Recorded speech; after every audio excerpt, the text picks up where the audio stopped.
vez nós estamos aqui para transmitir nessa concentração de fé, esse estudo das 7 nações. Vencendo o medo com a fé, não seja escravo do medo. Porque o mais importante é nós confiarmos em Jesus Cristo. E eu saúdo a todos os irmãos que possam estar entrando nessa live com a paz do nosso Senhor Jesus Cristo. Que a luz do nosso Senhor Jesus Cristo possa estar sobre todos. Vencendo o medo com a fé. Não seja escravo do medo. Esta é a maior herança que nós temos de Jesus. E eu saúdo a todos os irmãos com a paz do nosso Senhor Jesus Cristo. Que o sangue de Jesus, que tem poder, possa estar sobre vocês, vencendo o medo com a fé. Não seja escravo do medo. Quantas vezes o medo já tentou paralisar a sua vida? Quantas vezes?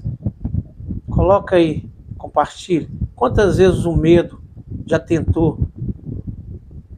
Vamos repetir aqui, porque está entrando mais irmãos aqui. Eu saúdo a todos com a paz do nosso Senhor Jesus Cristo.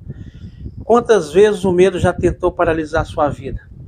Se você tem alguma lembrança, escreve. Quantas vezes o medo tentou paralisar a sua vida? O medo é uma arma do inimigo para nos afastar da presença de Deus, roubando nossa paz, destruindo nossa fé. Mas hoje, em nome de Jesus, vamos nos levantar contra esta opressão. Porque, na verdade, o medo é uma opressão que vem dessa nação, os heteus espirituais. Lá no passado, o povo de Israel lutou contra essa nação. Mas atrás daquela nação física, tinha um mundo espiritual que está aí até hoje. E a característica desses heteus é o medo. Então, toda vez que nós estivermos com medo, muito medo, um medo normal, isso aí já é da nossa natureza, mas aquele medo extremo, principalmente com coisas que nós não tem muito sentido assim, prático. Então, aquilo ali é potencialização do mundo espiritual do mal para que a gente tenha aquele medo. A palavra de Deus nos mostra que logo após o pecado, o primeiro sentimento que atacou Adão foi o medo. Mas o Senhor Deus chamou o homem e perguntou: onde é que você está? O homem respondeu: eu ouvi a sua voz quando estava passeando pelo jardim e fiquei com medo, porque estava nu. Por isso me escondi. Gênesis 3, versos 9 e 10. O espírito de medo age para nos impedir de avançar. Ele gera. Olha para você ver o que o espírito de medo gera em nós. Medo do futuro. Quem aí tem medo do futuro? Começa a refletir. E coloca aí, tenho medo do futuro. Medo do fracasso no ministério. Quem aí tem algum ministério da palavra de Deus que tem medo de fracassar o ministério? Coloca aí nas observações, compartilhe. Onde você pode colocar, você coloca, dando a sua opinião nas mensagens, aqui mesmo na live, porque nós estamos aqui para discutir isso, porque muitas das vezes não é discutido. Por que eu tenho medo? Por que esse medo excessivo? Medo do futuro. Quem aí que tem medo do futuro? Reflete.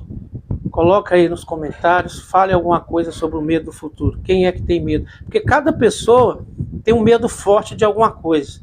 Não é todo mundo que tem o mesmo tipo de medo, não. Medo do fracasso no ministério, né? Isso aí nós já falamos, nos negócios e na vida. Medo de perder a família, os filhos e as bênçãos de Deus.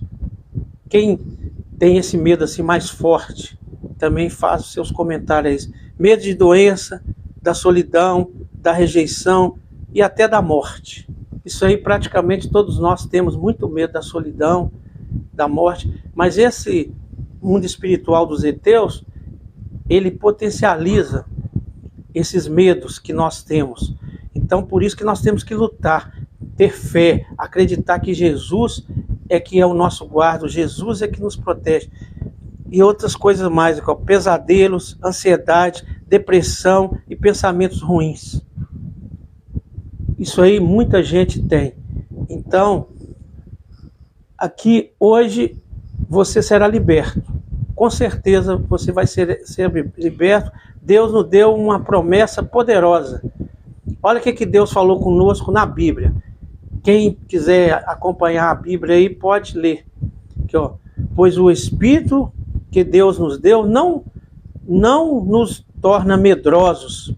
Pelo contrário, o Espírito nos enche de poder, de amor e de domínio próprio. Segundo Timóteo 1, verso 7. Então, o que o poder de Deus faz conosco? Nos dá coragem, nos dá determinação e tira todo espírito de medo, porque se nós acreditamos que tem um ser todo-poderoso que está no nosso futuro, que está na nossa frente, que está atrás de nós, aos lados, embaixo, em cima, nós vamos ter medo de quê?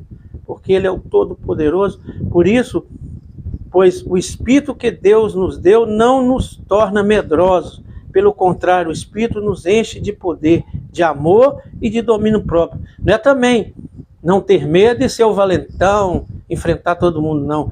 É usar a coragem que Deus dá para o amor, para a paz, para a união. Não ter medo de falar para alguém que é violento, para alguém que todo mundo tem medo dele. Se for para falar a palavra de Deus, se for para falar a verdade, sem medo nenhum. Por quê? Porque nós confiamos num Deus que é acima de tudo e de todos. E só vai acontecer conosco o que Ele permitir, que às vezes também Ele permita. Pois Daniel, ele livrou das covas do leão, era um homem temente a Deus. Ele confiou em Deus, mas se o leão comesse ele não estava nem aí, porque ele acreditava que o que acontecesse com ele era permissão de Deus. Mas Deus, no caso de Daniel, o livrou por quê? Tudo que Deus faz é por um objetivo. Por que Ele livrou Daniel dos leões? Porque aquilo ali tinha um propósito, para aquele reino todo passar, não mais adorar ao rei, que era um ser humano, mas para adorar a Deus. E esse próprio rei, quando Deus livrou Daniel das covas do leão, pôs um decreto: todo mundo agora vai adorar o Deus de Daniel, senão será morto. Então tinha um propósito. Agora Estevão também era um homem cheio do Espírito Santo, cheio de Deus, e falando coisas boas para aqueles homens, e falando a verdade para eles. Eles se sentiram ofendidos e mataram ele apedrejado, e Deus permitiu que ele morresse apedrejado. Por quê? Porque tinha um propósito para nós hoje, que pelo nome de Jesus, nós temos que, se for preciso enfrentar a morte, nós enfrentarmos, mas não recuar, que ele podia recuar com aqueles homens, porque aqueles homens eram fariseus, era judeu igual ele, tinha o conhecimento que ele tinha, mas não aceitava o nome de Jesus. Então quando ele conversou com eles e ele tinha muito, o Espírito Santo estava com ele, ele teve uma argumentação muito forte, eles ficaram com tanta raiva dele, potencializado pelo mundo espiritual do mal, e Deus permitiu que eles matassem ele apedrejado, e ele morreu louvando a Deus e falando: perdoa, Pai, porque eles não sabem o que faz, e com certeza que ele ia para a glória, que ele ia ser salvo. Então nós temos que sempre fazer a vontade de Deus, e nem sempre a vontade dele é o que nós pensamos. Quando Daniel foi livrado dos leões, todo mundo queria ser Daniel, mas quando Estevão morreu apedrejado em nome de Jesus, ninguém queria ser, mas ele estava tão cheio do Espírito Santo, com tanta fé, que ele sabia que essa vida aqui era só um momento, mas a glória estava por vir, e ele ainda pediu a Deus para ter misericórdia daqueles homens e perdoar eles. É assim que nós temos que ser, é assim que nós temos que enfrentar o medo, com coragem para fazer o bem e para morrer, se for preciso, pelo nome de Jesus. O escudo da fé nos protege de todo ataque do medo. Assim como Abraão não se intimidou diante dos heteus, tá vendo? Os heteus veio de lá. Só que os heteus aí nessa época não era só uma nação espiritual como hoje, não. Era uma nação espiritual que estava por trás daquelas pessoas, como está por trás das pessoas que nos atingem hoje. E eles estão aí até hoje. Mas Abraão, ele não teve medo, assim como Abraão não se intimidou diante dos heteus, porque confiava na promessa de Deus. Gênesis 23, 7, do verso 7 ao 18. Vocês também precisam confiar. Nós precisamos de confiar. Está falando a história de Abraão aí, no Gênesis 23, do versículo 7 ao 18. A Bíblia diz, olha o que a Bíblia diz para nós: o Senhor é a minha luz e a minha salvação. eu não temerei, eu não terei medo de ninguém. O Senhor é a minha luz e a minha salvação. Eu não terei medo de ninguém. O Senhor me protege de todos os perigos. Eu nunca ficarei com medo. Salmos 27, verso 1. Olha para você ver o que Deus está falando. Senhor é a minha luz e a minha salvação. Eu não terei medo de ninguém. Então nós como cristãos, não podemos ter medo de ninguém. Mas, que fique bem claro, não é ser o valentão e usar a coragem para fazer o mal. É usar a coragem de Deus para fazer o bem. Hoje é dia de romper com medo. Declare nos comentários. Vocês declarem aí nos comentários. Eu rejeito o medo. Eu creio no poder de Deus. Aí vocês colocam nos comentários aí. Eu rejeito o medo. Eu creio no poder de Deus. Vamos orar junto. Digite amém. Você digita amém aí também. Nos comentários e compartilhe essa palavra para que mais vidas sejam libertas. Então, essa palavra tem que ser comentada para várias pessoas. Tem muita gente que acha que ter medo é uma coisa normal. Principalmente, é claro, que fique bem claro, o medo, aquele medo normal, sem nenhuma alteração, é de nós. O inimigo, essa nação aí, os heteus, ele potencializa o nosso sentimento.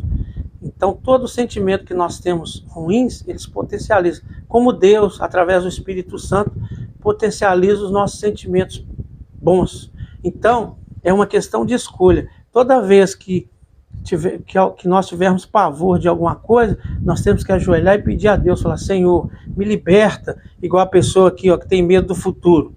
A pessoa que tem medo do futuro, ele ajoelha e fala, Senhor, faça eu confiar no Senhor, porque o Senhor é dono do meu futuro, e se eu verdadeiramente confiar no Senhor, jamais eu vou ter medo do futuro, porque eu sei que o Senhor é meu Pai, e o meu Pai sempre vai me dar um futuro abençoado, sempre vai me dar o melhor. Tudo que acontecer na minha vida é permissão do meu Pai, eu confio nele. Então nós não vamos ter medo do futuro, medo de fracassar no ministério.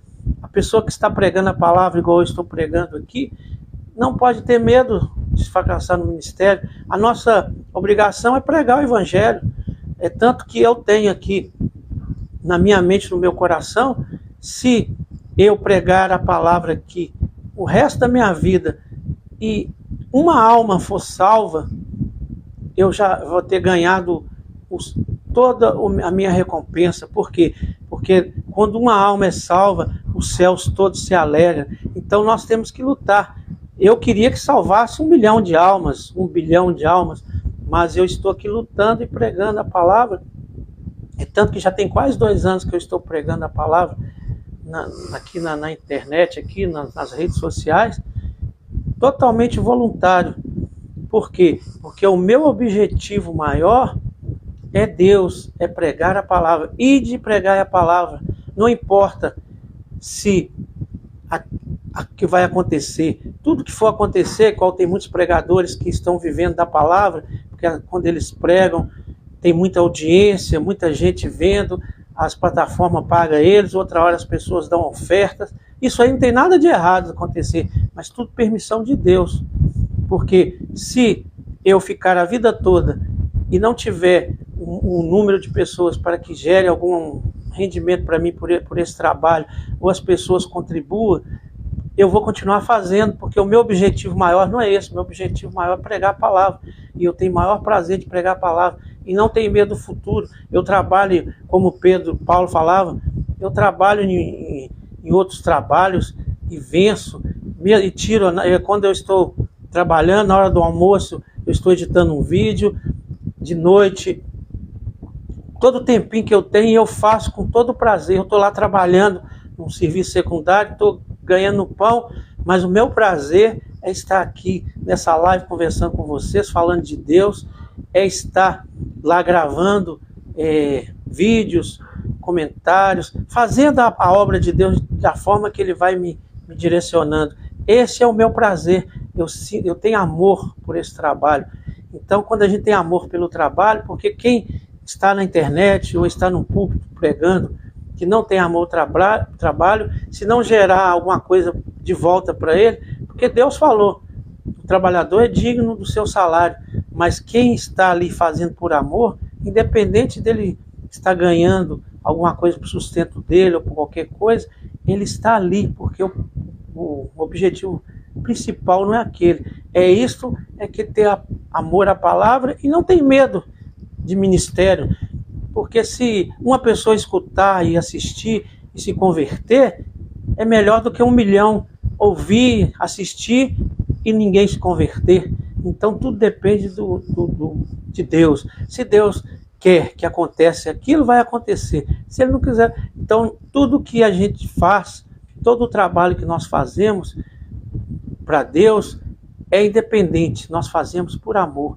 E quando nós fazemos por amor, é igual uma mãe cuida de um filho. O filho nasce, ela cuida dele a vida inteira. E muitas das vezes aquele filho cresce, vai embora e não traz recompensa nenhuma para ela, material, às vezes nem de uma palavra, mas ela fica satisfeita. Por quê? Porque ela criou ele por amor. Ela não criou ele para receber nada dele em troca. Ela criou aquele filho porque ela era mãe, ela tinha amor. Se ele trazer recompensa para ela, tratar ela bem, ajudar ela e ajudar ela nas necessidades dela, ela vai ficar feliz, totalmente feliz por aquilo. Mas se ele for embora e não fizer nada por ela, ela vai estar feliz do mesmo jeito. Graças a Deus que eu criei meu filho está lá na Argentina, está lá nos Estados Unidos, está em outro país, está em outra cidade, nem me liga para me falar bom dia, mãe, mas se eu sei que ele está lá com saúde, eu estou satisfeito, porque amor, é esse amor que nós temos que ter pela obra, pelo trabalho. E cada um de nós podemos fazer alguma coisa. Eu tenho o dom de pregar, vou pregar. Você tem o dom aí de ajudar lá no tempo que você frequenta para lavar o banheiro, para limpar o templo. Também você está fazendo a obra, para fazer caridade para as pessoas, está fazendo a obra. O que está lá no som, todas as pessoas que estão ali fazendo alguma coisa ali, está dedicando a obra. E cada um tem um dom para uma coisa. E tem que exercer o dom para Deus, para que Deus nos livre dessas nações. Então, agora vamos falar do medo de doença, da solidão e da rejeição e da morte. Isso aí todos nós temos, né? Nós temos muito medo de ficar doente, de ficar na solidão, da rejeição e da morte. O mais que nós temos medo aí é da doença e da morte. Mas se nós verdadeiramente nos tornar cristão e nascer de novo, esse corpo aqui nosso já morreu, porque Cristo vive em nós através do Espírito Santo. Então nós vamos ficar aqui, nesse tempo aqui, com um propósito. A hora que terminar o propósito, nós vamos embora. Então, quem verdadeiramente confia em Jesus, não tem medo da morte. Primeiro que ele sabe que nós que estamos aqui por pouco tempo, igual Paulo falou, essa barraca que somos nós. Então, quer dizer, nós ainda somos uma barraca por quê? Porque nós somos corpo, alma e espírito. E o mais importante é o espírito. E o corpo é esse aqui. Então é uma barraca, porque é cheia de pecados, cheia de dificuldade. E quando nós morrermos e Jesus voltar, ele vai nos dar uma casa, uma mansão, que é o nosso corpo perfeito. Mas enquanto ele não volta, com certeza quem morreu em Cristo, em espírito vai ficar em algum lugar que ele determinar. E quem morrer sem Cristo vai ficar em outro lugar, vai ficar junto com os anjos caídos. Então, nós, a partir do momento que nós fecharmos os olhos aqui, nós já vamos viver o lugar que nós vamos ficar. E depois, é claro que tem uma promessa, tanto para os bons, os que vão ser salvos, para os que vão ser condenados, vão ressuscitar. 1000 anos de diferença, mas vão ressuscitar. Porque Deus não criou o ser humano para poder morrer. Nós vamos viver eternamente. Isso aqui é uma passagem. Vai ter um tempo que nós vamos viver espiritualmente, depois nós vamos voltar a viver em corpo, alma e espírito. Só que os que estiver alinhado com Jesus vai viver com ele. E os que não estiver alinhado vai viver em outro lugar. Então ninguém vai ficar livre. Então, se a pessoa pensa morreu, acabou, não acabou não. Está começando. Essa vida nossa aqui é como você pegar um ônibus para sair de um lugar e ir para o outro. É um período pequenininho. Agora a eternidade está depois dessa morte aqui, carnal nossa. Que nós vamos viver um tempo em espírito e depois vamos ressuscitar e viver eternamente no lugar que nós escolhemos. Porque para entrar no reino de Jesus tem que ter o carimbo do sangue dele. E para nós entrar lá no reino dele, nós temos que ser imitador dele. Não tem como nós morarmos num reino que nós não sabemos ser imitador do dono do reino. Não tem como. É tanto que se nós quisermos ir aqui nessa terra, irmos para algum país, nós temos que saber pelo menos os costumes deles para ficar lá, seguir as leis deles. Então nós estamos aqui de passagem, que fique bem claro para todos nós. Então, Deus é um Deus de promessa, é um Deus de vitória. O Tiago falou, você já esteve do outro lado? Deixa eu te falar uma coisa, a diferença da pessoa que está com Deus, que não está, nós somos todos pecadores, nós somos falhos, nós não temos diferença um do outro. A única diferença é o arrependimento. Se eu aceito Jesus como meu único e verdadeiro Salvador, e tem arrependimento na hora que eu pecar, e o pecado para mim passa a ser um acidente, e eu peço a Deus para habitar dentro de mim, para me dar força, para mim vencer o pecado, a diferença é só essa. Não existe lado, existe arrependimento. Então, o Tiago está me perguntando aí, que como você sabe disso, já esteve do outro lado. Agora que eu entendi, eu já entendi o que você está falando, se eu sei que está do outro lado. A palavra não fala muito, já que você está perguntando, agora eu entendi a sua pergunta. Eu achei a princípio que o outro lado você estava me falando quando eu não estava com Jesus aqui, que eu estava no mundão. Agora eu entendi que você está me perguntando. Você está me perguntando do lado da morte.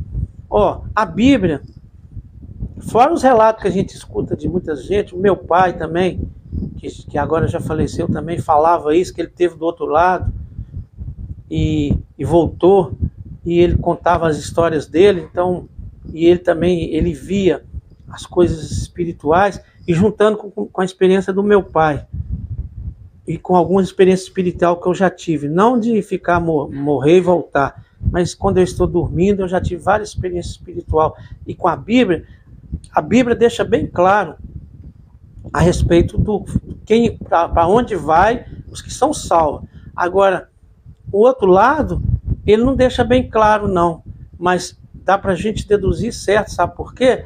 Porque na Bíblia deixa bem claro que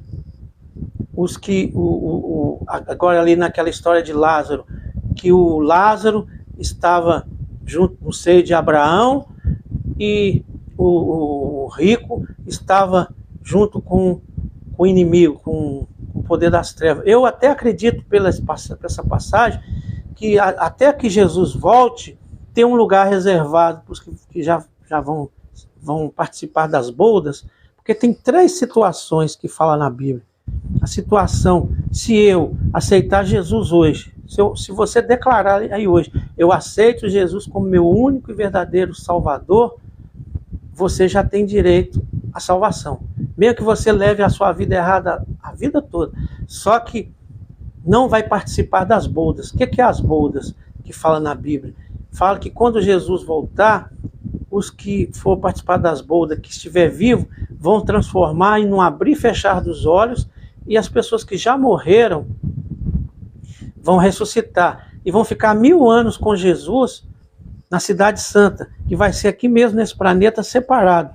E depois dos 1000 anos, a Bíblia deixa bem claro que todos esses que não participaram das bodas, que vai ter direito à salvação, e os que vão, que a Bíblia fala para o lago de fogo, para o inferno, mas se você interpretar bem, Deus não trabalha com coisas que não têm sentido. Para que ele ia ressuscitar aquela turma toda do mal, que a Bíblia fala que depois de 1000 anos todos vão ressuscitar, tanto os que vão para a glória, porque passou aquele período ali ele aceitou Jesus como o único verdadeiro Salvador, mas não quis ser imitador de Cristo, então ele vai ficar esse período, eu acredito, com o mundo das trevas espiritual do mal, sofrendo lá, tendo como chefe Satanás e todos os seus anjos. Então a vida dele lá espiritual não vai ser boa, nem nesse período que Jesus não voltou ainda, e mais 1000 anos depois que Jesus voltar.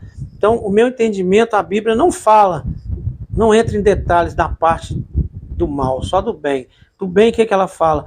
Que quem morreu vai ressuscitar e vai pegar um corpo incorruptível, igual Jesus morreu como um homem normal, no terceiro dia não ressuscitou, ele ressuscitou de corpo, alma e espírito, só que o corpo dele se tornou incorruptível e santo. Então assim vai ser as pessoas que ressuscitar, e os que estiverem vivos na época que ele voltar, em um abrir e fechar dos olhos, vai mudar o corpo de corruptível para incorruptível, e vão viver 1000 anos com ele ali, e depois vai viver eternamente com ele. E os que aceitaram Jesus, mas não foram imitadores dele, porque tem 3 situações. Porque tem muita gente que prega que ou é tudo ou é nada, né? Não, tem o tudo, tem o nada e tem o meio.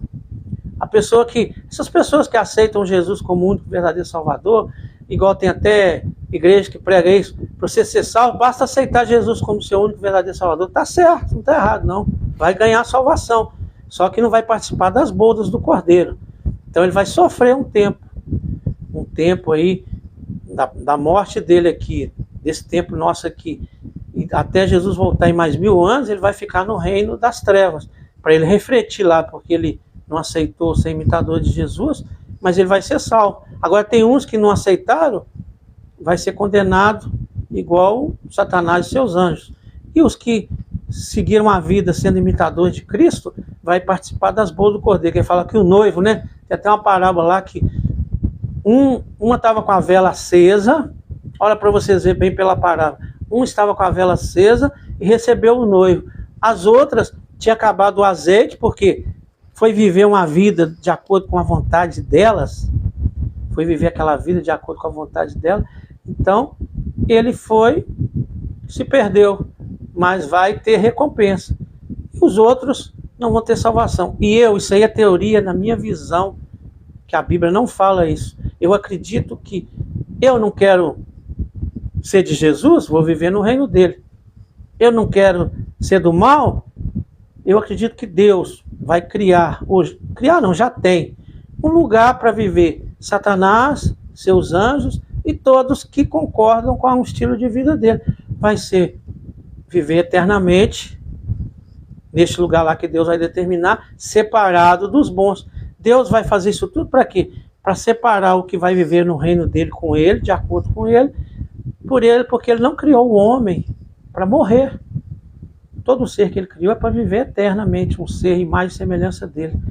Então nós temos que ter essa consciência. Deus não criou ninguém para morrer. Nós somos eternos. E nós vamos ser eternos em espírito, alma, em corpo, alma e espírito. Em um período, que até Jesus voltar, nós vamos viver em espírito. Tanto os maus como os bons. E depois Deus vai definir tudo isso. A parte do reino de Deus, a Bíblia deixa bem claro. Agora a parte dos maus só fala que eles vão ressuscitar, vão tentar invadir a cidade santa, vão ser jogados um fogo neles e eles vão para o inferno. Mas o inferno quer dizer, tem muita gente que deduz que vai ser queimado e acabou, vai acabar o mal, não vai existir mais. Mas eu não acredito nisso, eu acredito que a partir desse momento Deus vai mandar eles para um lugar. Hoje nós sabemos que tem vários planetas aí, para um lugar para eles viverem juntos, do jeito deles. E não vai morrer. Aí um vai brigar com o outro, tudo de ruim que eles são, eles vão viver. Satanás, seus anjos, e eu só não sei se Deus vai dar corpo para o mundo espiritual do mal. Mas os que estão aí do mal, até a Bíblia cita que se ele morreu com vontade de matar, ele vai acordar com vontade de matar. Então ele vai ser a mesma pessoa. Então eles vão viver juntos, eternamente aí em algum lugar, desvinculado de Deus, mas Deus não vai eliminar eles. Pelo menos isso aí é que eu interpreto, mas não está escrito isso na Bíblia. Então é só uma teoria, uma suposição que eu tenho. Só a parte que mais que interessa que eu quero ir, é participar das bodas. Isso aí já está na Bíblia. O que vai ser o nosso final? O que nós vamos viver? Quem viver até o dia que Jesus voltar não vai nem morrer. Vai ser transformado e viver com ele eternamente. Quem morrer nessa vida aqui vai ressuscitar e viver com ele eternamente. É isso que eu quero. O resto não interessa. Isso aí é uma suposição pela visão que eu tenho de Deus, que Deus não faz nada. Ele não vinga acima do que a pessoa viveu, e ele também não faz nada sem lógica, não. A lógica, Deus, tudo que ele faz tem lógica. Então, por isso que eu tive esse entendimento. Mas isso aí não é obrigatório para todo mundo ter esse entendimento, não. Se a pessoa quiser pensar que depois eles vão queimar e acabou, e não vai existir mais nada, ou que eles vão ficar queimando e não vai morrer, isso aí também eu não acredito. Eles podem viver o estilo de vida que eles viviam eternamente. É um inferno. Imagine uma pessoa vivendo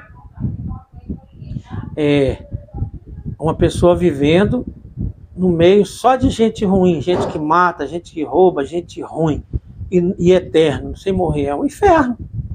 Quer um inferno pior do que esse? Não existe.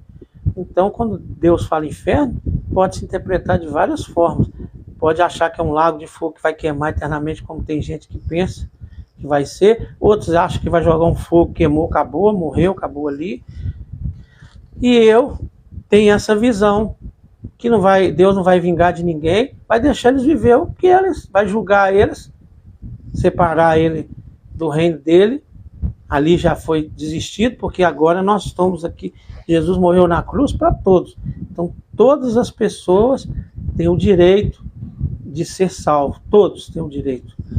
Mas, quem quiser, não é obrigado, não. É igual um sorteio. Você não é obrigado a participar dele, não. Mas se você participar, você tem que seguir as regras. Porque se você não seguir as regras, você vai ser eliminado. Então, é isso que Jesus deixou bem claro. Agora, eu vou falar aqui pesadelos, ansiedade, depressão e pensamentos ruins. Esse demônio, essa relação do mal e Deus potencializa esse lado nosso de pensamentos, pesadelos, ansiedade, depressão e pensamentos ruins. Também é potencializado pelo mal. Nós temos que estar junto com Jesus, pedindo a Ele para quebrar todas essas maldições, todos esses demônios que atrapalham a nossa vida, que provocam medo e ansiedade. Então, essa live que eu estou fazendo é para deixar bem claro todas as coisas que acontecem no mundo espiritual, que potencializa as coisas ruins que acontecem em nossas vidas. E todo mundo sabe que o mundo espiritual que potencializa a nossa vitória, a nossa paz, tudo de bom que tem na nossa vida, é Jesus Cristo, através do Espírito Santo. E todo mundo espiritual do mal, que potencializa o mal, vem de Satanás e seus anjos, que potencializam o mal, porque nós é que determina. Deus criou uma lei que fala que o mundo espiritual não pode penetrar no mundo material sem a nossa autorização, porque nós somos representantes de Deus aqui na Terra. Vocês podem ver que o pessoal que são discípulos de Satanás, que segue uma religião de Satanás, que eles têm uma religião, eles juntam grupos e passa para as pessoas através de músicas, de rituais, para abrir portais para o inimigo atuar. Vocês podem ver aí, nós estamos tendo aí a festa do carnaval, que é a festa da carne, e é na nossa carne é que os espíritos malignos potencializam, porque a nossa carne, o dia que Adão e Eva pecou, morreu, desvinculou essa carne nossa aqui de Deus, e através de Jesus é que conecta de novo o nosso espírito e nossa alma, e essa carne aqui vai ser eliminada, no dia que nós morrermos, ela acabou, ou então quando Jesus voltar, vai ser transformada. Então, ele usa isso. Então, eles fazem o ritual lá para quê? Para abrir portais para o mundo espiritual do mal agir no mundo natural, potencializando o ódio das pessoas, potencializando a raiva, a vingança, o egoísmo, a falta de amor, o ódio, e etc, e etc. E quem se reúne pedindo com a visão, criando o ritual do bem, do amor, da paz e da oração, clamando ao Senhor e falando as palavras-chave, o mundo espiritual do bem, através do Espírito Santo, é que vai dar para nós condições de ter amor ao próximo, de ter perdão, de ter todo tipo de sentimentos que nos traz a paz, o amor e a prosperidade. Então, as pessoas às vezes não entendem isso, mas o mundo espiritual do mal, a pessoa que trabalha no mundo espiritual do mal, que conhece, que está conectado, eles já obedecem, tudo que ele manda fazer, eles fazem. Agora nós que somos pessoas que seguem a Deus, que somos imitadores de Jesus Cristo, que falamos que somos imitadores de Jesus Cristo, nós não seguimos. Falar, Deus é amor e eu posso fazer o que der na minha cabeça. Não, nós temos que... Ele deixou Jesus como homem, viveu em 33 anos, ele deixou o exemplo. Nós temos que ser parecidos com ele, para podermos estar conectados com ele e ter direito à vida eterna e viver eternamente com Deus, junto com ele eternamente. É esse o objetivo maior de Deus, que nós vivemos junto com ele eternamente. Então você aí, que tiver alguma pergunta, compartilhe. Se você tem medo, você compartilhe. É que eu rejeito o medo, eu creio no poder de Deus. Coloca aí, eu creio no poder de Deus, eu rejeito todo o medo, tudo que vem do mal eu rejeito. Essa aí é a visão que nós temos que ter, é a visão de Jesus, que através de Jesus nós somos mais do que vencedores, em nome de Jesus. E agora nós vamos fazer uma oração e encerrar esse estudo, essa explicação, falando dos heteus, que é uma das nações do mal, que traz o medo, todo tipo de medo. Aqui está bem claro os medos que eles trazem. Eu vou repetir que deve ter muitas pessoas que estavam e não estão. Medo do futuro, os espíritos do medo agem para impedir de avançar. Eles geram a nação heteus. Eles geram o medo do futuro, medo do fracasso no ministério, nos negócios, na vida, medo de perder a família, os filhos, as bênçãos de Deus, medo de doença, da solidão, da rejeição e até da morte. Pesadelos, ansiedades, depressão e pensamentos ruins. Essa é a função dos heteus, dessa nação dos heteus, é provocar esse tipo de medo em nossas vidas. E tem mais 6 nações, que cada dia nós vamos falar sobre uma e fazer comentários em nome de Jesus. Senhor, ajuda-nos a manter nossa fé e integridade, mesmo no momento de provação, que possamos buscar Tua sabedoria e confiar na Tua justiça. Porque se nós confiarmos na justiça de Deus e buscar a Ele, e confiar na justiça dele, buscar a Ele, mesmo no nosso momento de provação, nós vamos vencer todos esses demônios e eles não vão colocar em nós medo do futuro, ansiedade e etc, e etc. Que o Senhor te abençoe e te guarde, que o Senhor faça resplandecer o seu rosto sobre ti e tenha misericórdia de ti. Que o Senhor sobre ti levante o seu rosto e põe em ti a paz. Que a paz do nosso Senhor Jesus Cristo possa estar com todos vocês e todos que creem, digam amém, aleluia, e faz os seus comentários a respeito dos medos que vocês têm. E se você acredita que através de Jesus todos esses medos serão cessados, porque Jesus veio para nos dar vida e vida com abundância e nos dar coragem para lutar e vencer. Ficam com Deus e até a próxima. E que o Senhor te abençoe e te guarde, que o Senhor faça resplandecer o seu rosto sobre ti e tenha misericórdia de ti. Que o Senhor sobre ti levante o seu rosto e põe em ti a paz. Que a paz do nosso Senhor Jesus Cristo esteja com todos vocês e todos que creem, digam amém, aleluia, e receba em nome de Jesus.